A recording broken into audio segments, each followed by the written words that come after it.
Takot malugi. Totoo kayang tuloy na ang It's Showtime sa GMA7? Ang i-announce soon. Mukhang pinaplansya na ang kontrata at magkakapirmahan na muli. Dahil hindi naman pwedeng mabakante ang noontime slot ng GMA with such a wide reach o may ipapalit na hindi tatangkilikin ng mga manonood na tiyak na ikalulugi ng Kapuso Network. So ibig sabihin, may resources na rin ang ABS-CBN para sa muling airtime rate sa GMA. So ibig sabihin, may resources na rin ang ABS-CBN para sa muling airtime rate sa GMA.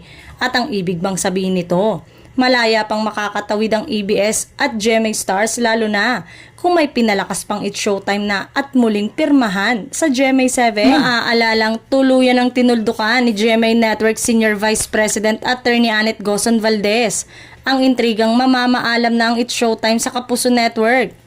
Sa ulat ng GMA Entertainment noong Biyernes, sinabi ni Gozon Valdez na pinoproseso na raw ang negosasyon para sa renewal ng nasabing noontime show.